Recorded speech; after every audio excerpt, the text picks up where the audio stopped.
Have we hit peak Bitcoin?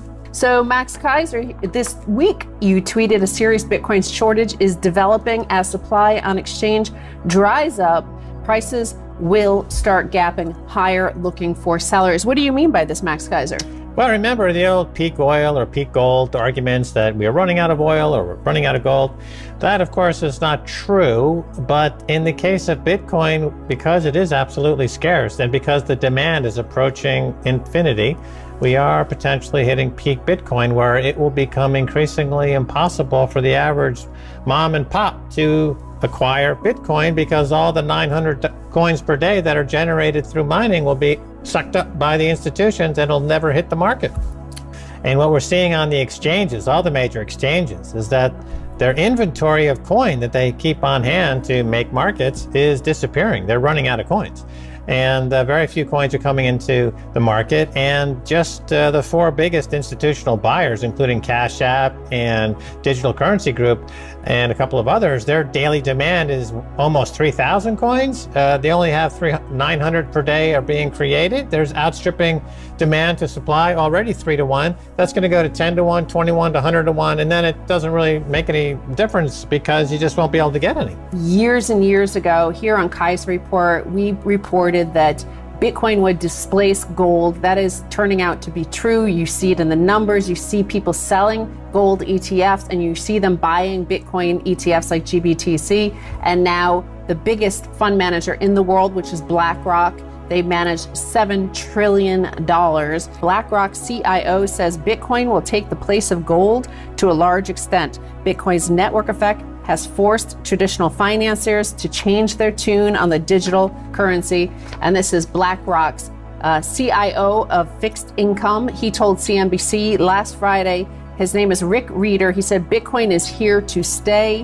While conceding that he is not a Bitcoin bull, Reeder said the flagship currency will, quote, take the place of gold to a large extent because it is so more functional than passing a bar of gold around. Right, this is a remarkable statement because we've heard the argument that Bitcoin is gold 2.0, that it's superior to gold, but that has come from the internet, from social media, from heterodox thinkers like ourselves. It's not come from a $7 trillion managed fund like BlackRock, and we're hearing it from other folks like Paul Tudor Jones, Stan Druckenmiller, and all. There's $100 trillion out there that looking for a home as part of the managed money environment. They are 7% of that $100 trillion. If only 1 or 2 or 3% of that money goes into Bitcoin, that means the price triples overnight.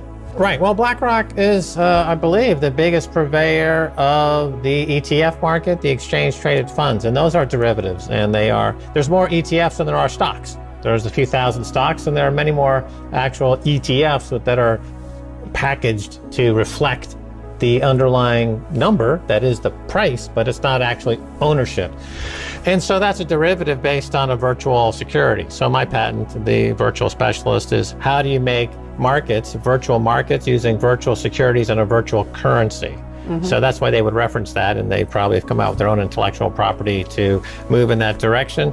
And in the case of Bitcoin, of course, it's the private key owners that make a difference. And this is why we'll never have the problem we have in gold. With gold, it's driven by derivatives traders and it's highly centralized. And so the gold price is very slow and lethargic.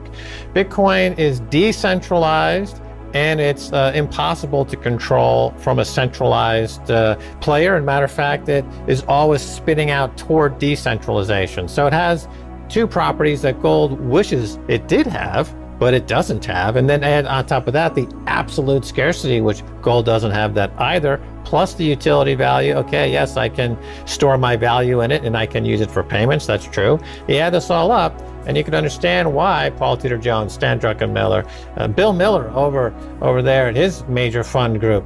He has his own fund, but he used to be at Legg Mason, which is a massive asset management company as well. So Bill Miller was early in Bitcoin years ago. Abby Johnson from Fidelity. So these are major institutions with trillions of dollars under management, even beyond anything that Paul Tudor Jones or Stan Druckenmiller or the hedge fund guys manage. These are big portfolio managers in the Bitcoin space now. Right. I mean, this is like when gorillas mate.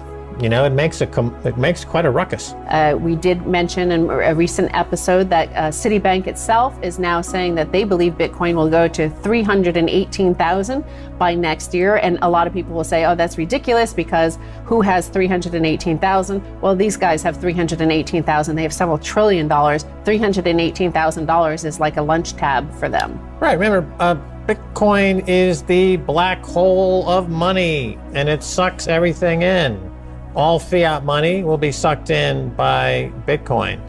Gold pricing will be sucked in by Bitcoin.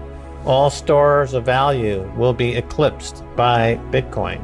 Everything in the planet Earth will be priced in Bitcoin as we head into hyper-Bitcoinization. The Mona Lisa will be priced in Bitcoin. Fabergé eggs will be bought and sold in Bitcoin. And it'll be the most sought after commodity in the multiverse. And those who are without any will be feeling like they're gorillas in the mist. Gorillas in the midst. In the mist. Mist. Yeah, the mist. That's where the gorillas hang out in the mist. They mate.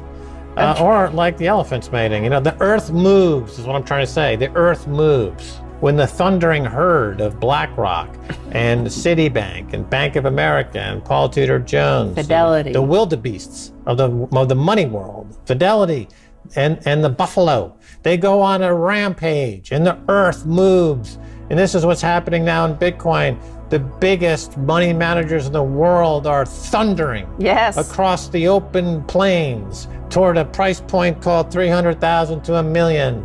And everyone in the path is trying to grab as many Satoshis as they possibly can to take advantage of this once in a millennial multiversal phenomenon.